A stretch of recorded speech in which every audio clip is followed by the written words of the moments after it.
السلام عليكم ورحمة الله وبركاته. اللهم صل وسلم وبارك على سيدنا محمد. ازيكم حبايبي، عاملين ايه؟ يا رب دايما تكونوا بخير. انا شفت حاجة كده على القنوات، يعني بتاعت اليوتيوب. آه، الكفتة بتاعت الرز اللي احنا بنعملها العادية دي، اللي هي باللحمة المفرومة ورز وخضرة والكلام ده. شفت ناس بتعملها من غير لحمة. تمام. وانتوا عارفين انا بحب التوفير. تمام. يعني الدنيا زي ما انتوا عارفين، الحالة الاقتصادية في البلد بقت ايه دلوقتي، والاسعار وصلت لحد فين. فحابة نسهل الموضوع كده على نفسنا، يعني ما نأزمش الدنيا.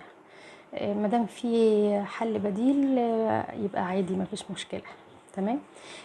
بصراحة انا ما اعرفش هي طعمها يبقى زي الكفتة اللي بنعملها بلحمة مفرومة وكده ولا لا. فحابة اجربها معاكم النهاردة. تمام.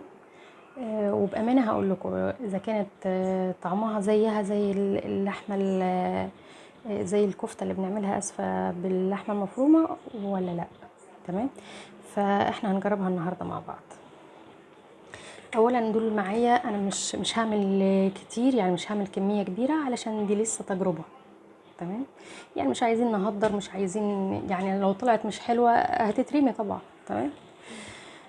دول كوبايتين من الرز، كوبايتين اتنين بس، اللي هي المج ده. يعني انا عايرت بيه كوبايتين. غسلته كويس وحطيته على فوطه نظيفه كده نشف علشان يبقى سهل في الطحن. تمام. انا الكبه بتاعتي للاسف الموتور بتاعها اتحرق، فهنعملها. ويمكن دي صدفه، يعني في ناس كتير ما عندهاش كبه، نعملها في الخلاط. وانتوا كمان تجربوها في الخلاط، الناس اللي ما عندهاش كبه تعملها في الخلاط عادي. تمام. فلازم يعني ينشف من الميه كويس علشان يبقى سهل في الطحن. اوكي. وعندي هنا يعني دول كوبايتين رز، دول بالظبط 3 ربطات من الخضره. كزبره وشبت، ونص كزبره ونص شبت. يعني انا ما بحطش بقدونس بصراحه. تمام. وده توم. التوم ده انا بشراه بالمبشره الصغيره. بصوا عشان الاضاءه بس، انا بشرب الاضاءه انا اسفه معلش. بالمبشره الصغيره دي علشان برضو لما يضرب في الخلاط يبقى سهل، اللي هو مش كبه هتطحنه كويس. تمام. فلازم نسهل الدنيا على الخلاط برضو علشان يساعدنا اكتر. ودي بصلايه مبشوره. تمام. الخضره معاها قرن فلفل شطه، اختياري طبعا، بس هو بصراحه بيدي طعم التحفه. اوكي. البهارات بتاعتنا هنشوفها بعد ما نطحن الرز. انا هجيب لكم معايا كده.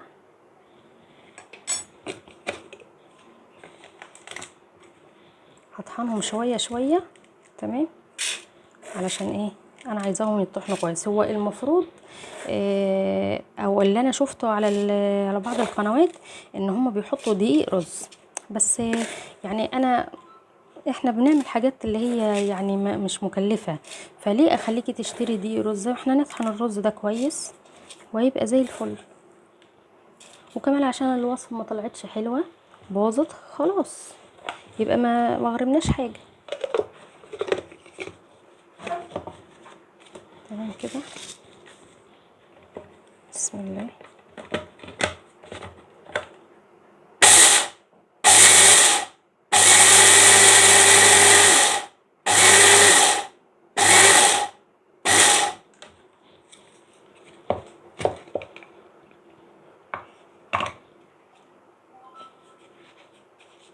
بس هو عايز طحنة تاني، انا عايز يعني ممكن نزود شوية رز ونطحن بقى كويس.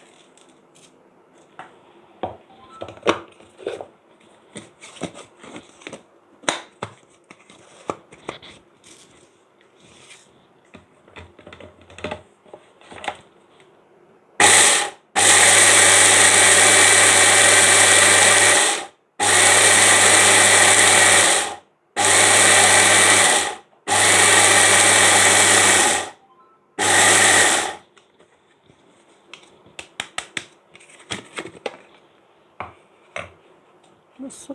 تمام. يعني حلو جدا كده. تمام. نكمل الكميه بتاعه الرز ونرجع. طيب احنا هنا طحنا الرز، شايفين ازاي اهو.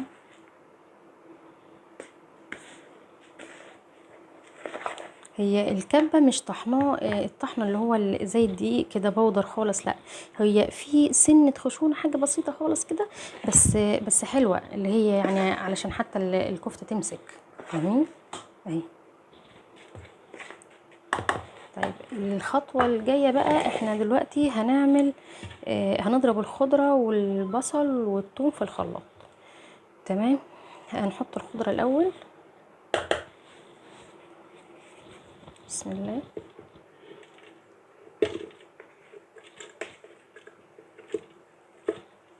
طبعا انا يعني غسلاها كويس، منقياها وغسلاها كويس ومقطعينها تقطيع صغيره برضو، عشان برضو نساعد الخلاط في الطحن، لان هو مش هيديني النتيجه بتاعه الكبه ابدا، ولا نتيجه المفرمه اللي الناس بتروح تفرم فيها الكفته عند الجزار.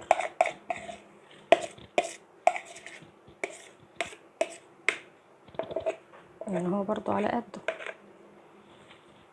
تمام.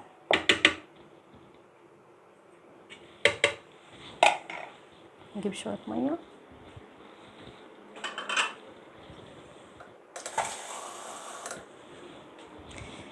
انا مش هزود ميه يعني كتير، يعني حاجه بسيطه خالص، لان انا مش عايزاه يبقى فيها ميه عشان لما نحطها على الرز، حاجه بسيطه جدا كده ونجرب.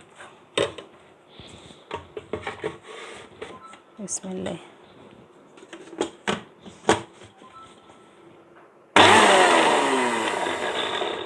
لا، عايزه شويه ميه.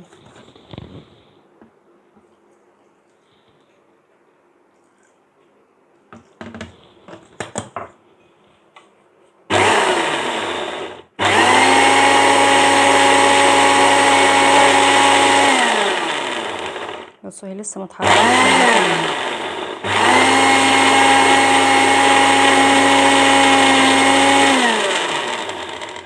الخلاط صوته عالي جدا، بس انا مش عايزه افصل علشان يعني اعرفكم الخطوات واحده واحده، عشان ما حدش يقول لا ده انت طحنتيها في حاجه تانية مش في الخلاط.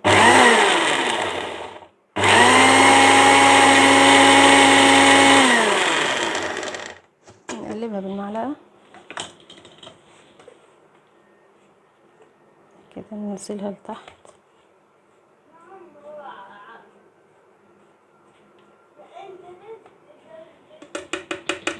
تمام. طب انا نحط عليها البصل بالمره،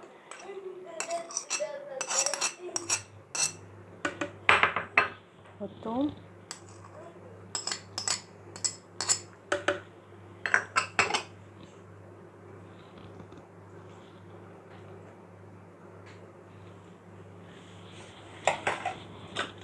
نشوف بقى كده، ربنا يصلح الحال. بسم الله.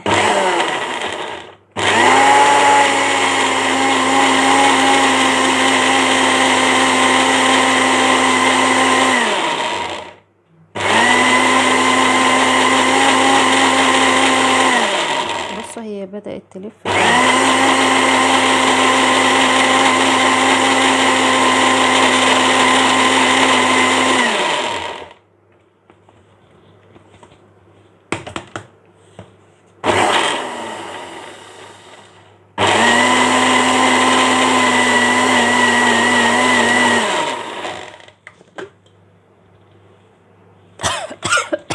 ريحة الشطة فيها مشكلة.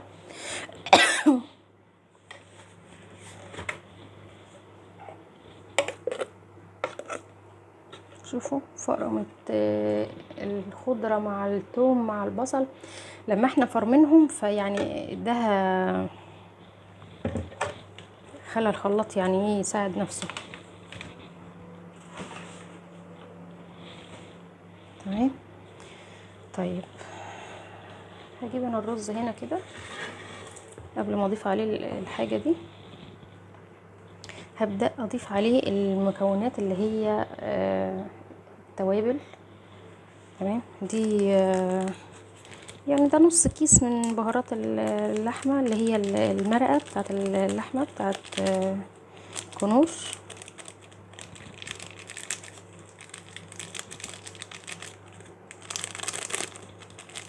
تمام. تعالوا بقى عندي هنا ايه قبل اي حاجة، دي جوزة الطيب. تمام، هديها بشرة كده.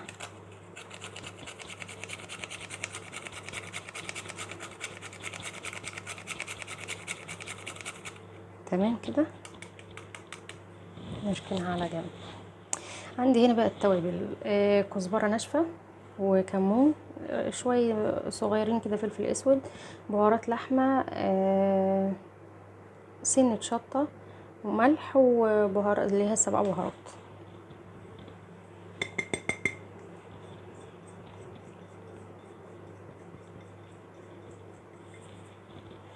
تمام كده، نقلبهم بقى بمعلقة.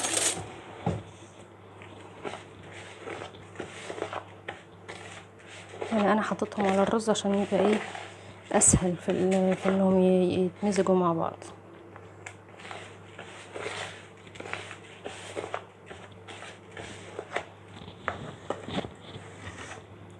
هجيب بقى ايه الخليط هنا.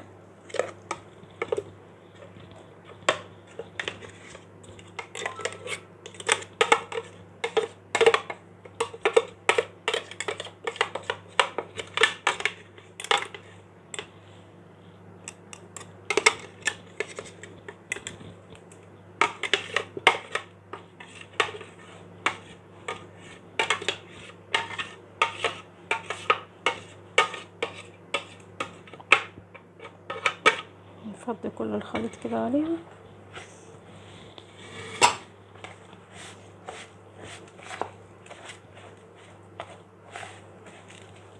لا ما بدهاش،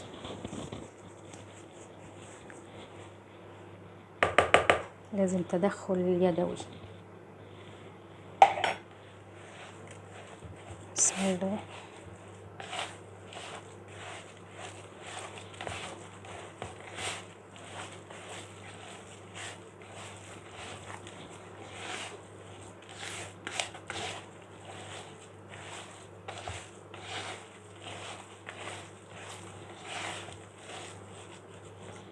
نفضي ده بالسباتيولا ونرجع. كده انا خلصت الكفتة.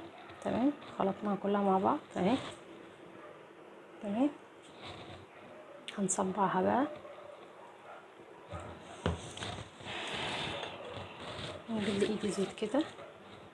بسم الله.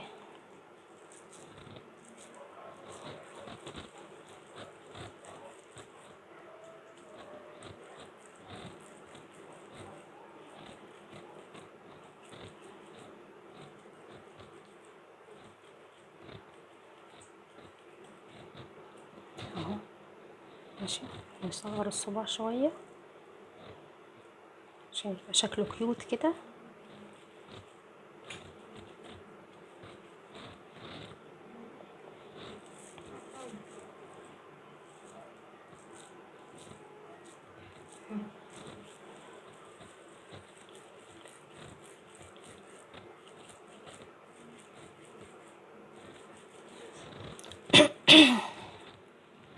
اهو تمام كده، خلص الكمية كلها ونرجع. كده احنا صبعنا الكفتة اهي، شايفين؟ ايه رأيكم؟ جميلة، ريحتها حلوة جدا.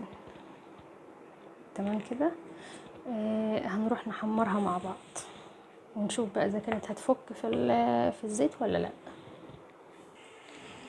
انا حطيت الزيت على النار يسخن. تمام، انت ممكن تحمريها في سمنه كمان، مش في زيت.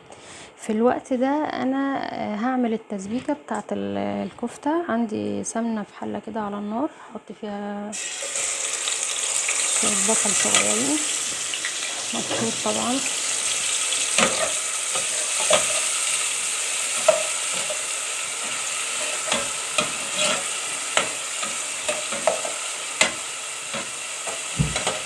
تمام،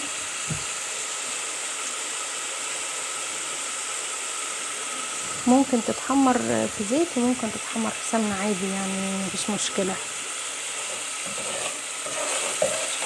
انا هستنى شويه بس الزيت يسخن اكتر من كده والبصله كمان تحمر. ابتدي احط بقى الكفتة. بسم الله.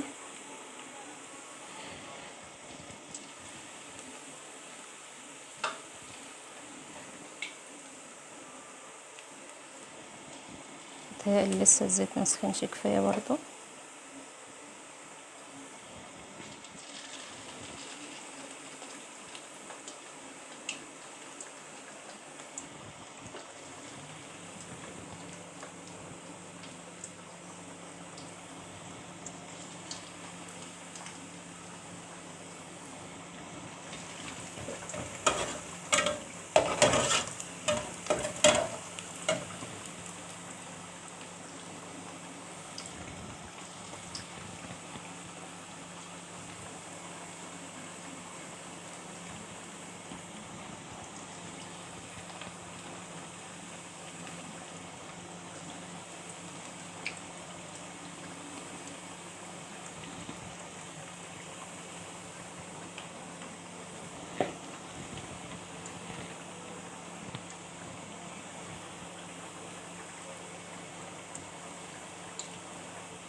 كده الكفتة لسه على النار. تعالوا بقى نتبل الصلصة بتاعت الكفتة.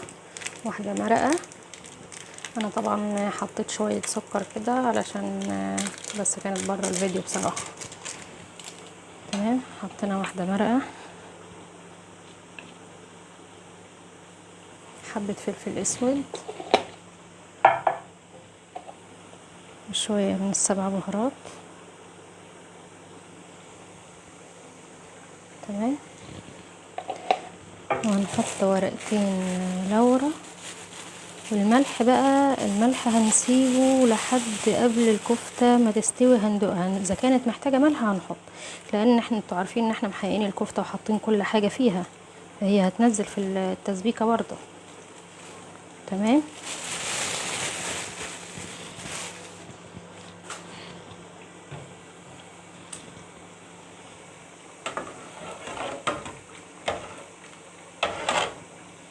تعالوا بقى نشوف الكفتة. شايفين؟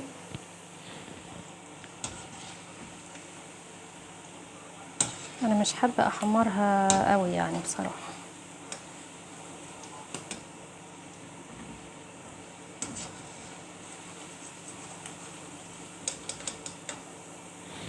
كده انا طفيت عليها علشان مش عايزة احمرها اكتر من كده.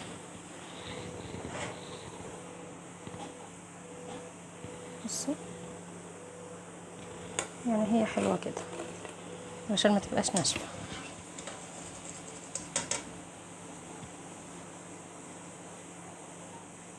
انا طبعا ما عملتش الكمية اللي عملناها كلها، يعني احنا بنحب الاكل يوم بيوم. تمام. هنركنها كده على جنب لحد التسبيكة ما تبدأ تعمل معانا، تغلي معانا. تمام. شوفوا هنا انا نقلت الحلة على الناحية التانية كده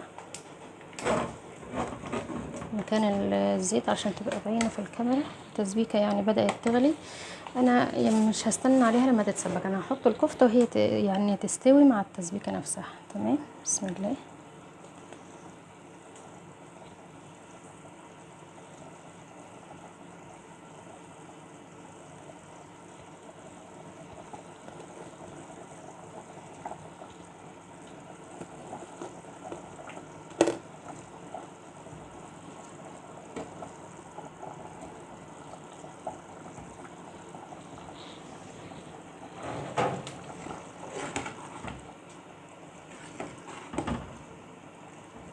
نسيبها بقى ايه تاخد تدي كده مع نفسها. طيب انا هنا هعمل مكرونه جنب الكفته، لان الكفته اساسا يعني احنا بنعمل جنبها مكرونه، لان الكفته بيبقى معظمها رز، فنعمل رز جنب كفته برز، نعمل مكرونه محمره. تمام. عندي هنا سمنه، حبه سمنه حلوين كده، مكرونه صغيره اللي هي بتاعه التحمير دي، يعني الناس اللي ما جربتهاش بالمكرونه قبل كده تجربها تعجبها جدا.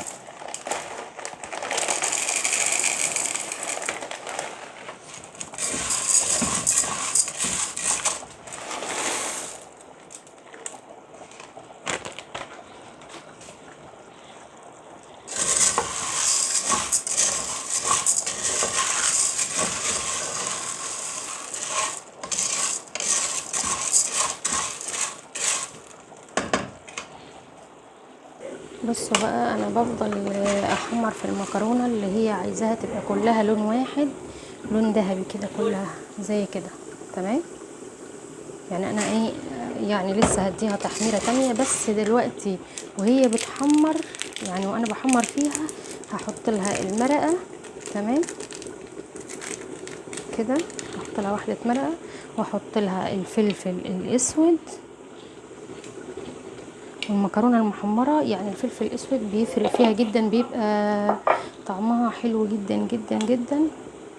احط الملح، يعني مش بكتر ملح كتير عشان انا لسه ايه لما اسقيها بعد كده نبقى نشوف عايزه ملح ولا لا. هنحط ورقه لورا طبعا،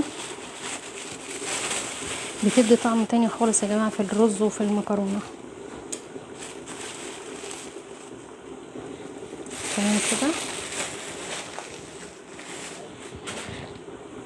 وهشوح فيها تاني لحد ما تبقى كلها لون واحد، بس ما تبقاش حمرا قوي، يعني ما تبقاش محروقه.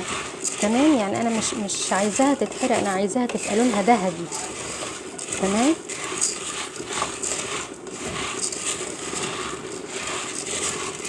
بصوا هي وصلت لكده اهي، بصوا شايفينها.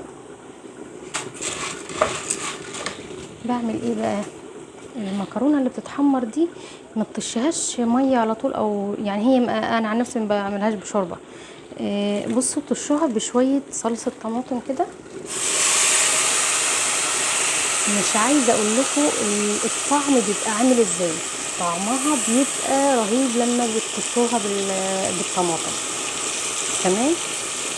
بتبقى حاجه تانية خالص والله فعلا.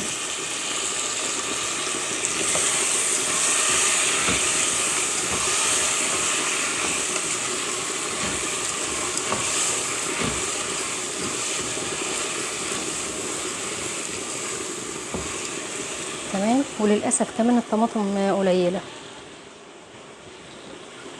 هنزل عليها كده بالميه السخنه.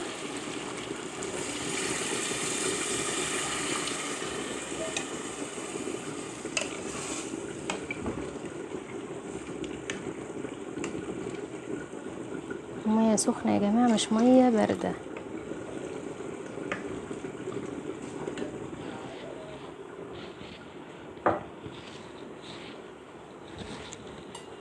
هغطيها بقى، واول ما تغلي هوطي النار عليها.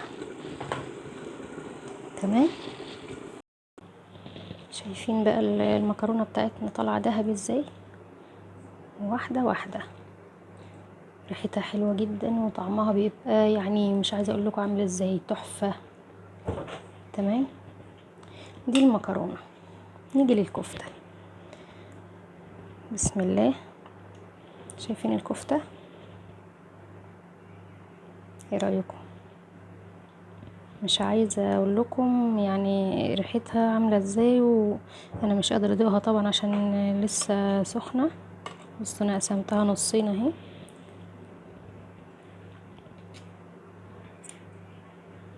تمام. تعالوا بقى كده، ايه رأيكم في الكفتة؟ حلوة مش كده؟ ما فكتش في الزيت ولا اي حاجه. بس عايزه اقول لكم ان مش دي الكفته اللي احنا كنا بنعملها. مم. انا بصراحه لما شفت الطريقه على قنوات اليوتيوب، انا يعني ما اقتنعتش بيها قوي. تمام. بس ما شفتهاش عند حد واحد بس يعني، او في قناه واحده بس. لا، انا شفت الفيديو ده على كذا قناه، علشان برضو ايه ابقى متاكده من الحاجه اللي انا ايه هعملها، او مش متاكده قوي يعني يعني على الاقل ابقى عارفه ان كل المقادير واحده، مفيش حد بيزود حاجه عن حد. تمام. انا خدت المقادير دي هي من كذا قناه واشتغلتها. بس للاسف هي انا فعلا اقتنعت ان مش كل حاجه اشوفها، مع ان انا هو يعني بقدم حاجات وعامله قناه وكده، بس فعلا مش اي حاجه تشوفوها تصدقوها. فوالله العظيم فعلا مش اي حاجه، مش اي وصفه تشوفوها على النت تعتمدوها وتصدقوا وتروحوا وتغامروا بقى وتعملوها ومش عارفه حلو التجربه، عادي جربي مفيش مشاكل، بس اجرب في الحاجه اللي تنفع. تمام. انا عملت الوصفه دي قدامكم بالمقادير اللي شفناها مع بعض، هي اللي على اي قناه ممكن تشوفوها. بس للاسف هي اي كلام، هي حتى ما مسكتش. طب ايه اللي هي فعلا ايه اللي هيخليها تمسك في بعضها؟ يعني ما تعرفيش تصبعيها، ما مسكتش في ايديك كده لما تعمليها كده، ما مسكتش في ايدك زي ما بنعمل الكفته العاديه. ولولا ان انا عندي لحمه مفرومه في الفريزر انقذت الموقف طبعا. يعني حطيت لها لحمه مفرومه علشان تمسك، وعلشان ما نبقاش هدرنا حاجه يعني، او حاجه تترمي. فمش اي وصفه تشوفوها تصدقوا. فعلا والله العظيم يعني انا كان ممكن اقول لكم عادي شايفين وعملناها ومن غير لحمه والكلام ده، وانتوا هتصدقوا زي ما شفتوها، زي ما اكيد شفتوها على قنوات تاني كتير. بس حرام. طب ليه اعمل حاجه زي كده؟ يعني لو انا عندي حاجه عملتها وطلعت مش كويسه، اقول ان هي مش حلوه، علشان ما حدش يتورط تاني يعني ياخد مني الوصفه مثلا ويجيب طلبات بقى ويعمل ومش عارفه ايه وكده، والدنيا بقت غلا. فليه كده؟ حرام. لا، انا اقول لكم اللي طلع معايا واللي حصل ايه، وانتوا براحتكم، بس ابقى خلصت ضميري قدام ربنا. لكن ما اقولش مثلا دي الوصفه طلعت حلوه خالص وبصوا بقت ايه، وبصوا مش عارفه ايه وما فكتش ومش عارفه ايه، وهي في الحقيقه لا، مش كده خالص. والدليل على كده شوفوا، بصوا، بص، دي بالله عليكم دي هتمسك وهتبقى صوابع وكده ازاي؟ لا طبعا، استحاله. ف يعني عادي بقى مفيش مشكله. انا عن نفسي ممكن اشوف وصفة على النت في اي قناة تانية، اخدها اغير فيها وعلشان يبقى فيها تركية كده من عندي. لكن دي انا ما غيرتش فيها حاجة ابدا، للامانة ما غيرتش. استني سهيلة لحظة واحدة، للامانة انا ما غيرتش فيها حاجة ابدا علشان تطلع زي ما هي، علشان اشوف فعلا الوصفة دي اللي بيعملوها هي فعلا زي ما بيقولوا ولا لا. بس للامانة ما طلعتش كده خالص. ثانية واحدة يا سهيل. مفيش الكلام ده خالص. انا عادي، ممكن انا عندي حاجات في الفريزر ممكن انقذ الموقف بيها، لكن ممكن انت ما يبقاش عندك يعني حد يعملها وما يبقاش عنده لحمه مفرومه يلحق يعني الرز غالي، مش هنكدب على بعض، والبصل غالي، وانت بتحطي فيها خضره وبتحطي فيها توابل ومش عارفه ايه. من الحاجه اللي هي مش هتبقى مكلفه قوي، بس برضه كل واحد اولى بحاجته، واحنا في ايام ما يعلم بها الا ربنا. ربنا يا رب يعين الناس كلها على اللي هي فيه. يا يا رب. مش عايزة اقول لكم الفيديو يكون عجبكم، بس كفاية انا يعني قلت اللي يملي عليا ضميره قدام ربنا. تمام، اشوفكم في فيديو جديد، والسلام عليكم.